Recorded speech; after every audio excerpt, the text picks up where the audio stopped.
This is hopefully going to be the story of the entirety of Expedition 33. I just beat the game. So this is basically my own way of trying to like lay everything out and make sure that everything makes sense. And if I miss anything, please let me know down in the comments. But let's go ahead and get into it. So 3, 2, 1. Obviously, there are going to be spoilers. So if you haven't finished the game, please get off the video and watch this later. Okay. Spoiler warning. You've been warned. Okay, so we start in Lumiere. Lumiere is like the big city with all the people in it, and we start with Gustave and Maelle. And Maelle is like the big heart, the beating emotional heart of the story. But we start with Gustave because Gustave is like the protagonist right now. And the whole point is that there's a monolith in the middle of the ocean with a number on it, and the number corresponds to the age of the person that's going to die every single year until there's nobody left. And it counts down every single year. And the person who puts the number up is called the Paintress because she's painting the number on the monolith. And so the idea is that Lumiere is going to send an expedition to try and kill the Paintress every single year, but it mostly fails. So this year they go to try and send an expedition, and they meet Renoir, who ends up killing the entire expedition, except for Gustave, Maelle, and a select few that you can put in your party and have fun with on the expedition. But at the end of Act 1, Gustave dies, unfortunately, because so sad. And then we meet this new character called Verso, who fulfills the Gustave hole in Maelle's heart.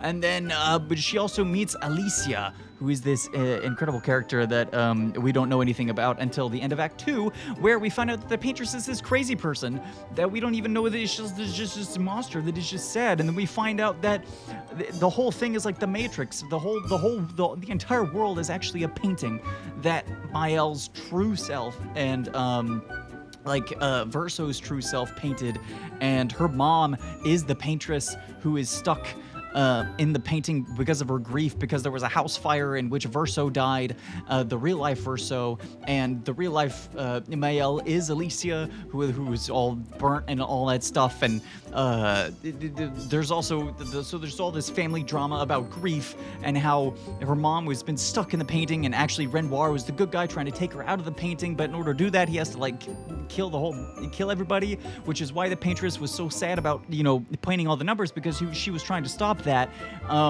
by only going year by year because her power was draining. And so by the end of the game you have to choose whether or not to destroy the painting and destroy everybody in it, or side with Maelle.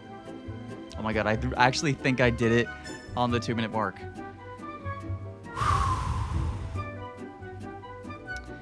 Dang. So it's a story about grief and addiction. Oh my gosh. So that was like the most compact version of the story I could possibly ever make. I know I left out like Lune, CL, and Monoko. I should probably stop it because hey, literally stop. Okay. Oh my gosh. Okay, it's not 2:28. We saw it go off at 2. We saw it go off at 2.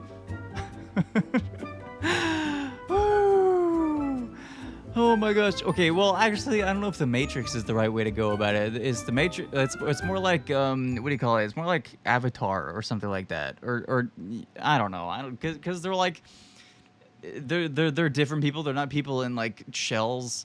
It's like a painting that's become sentient. I don't know.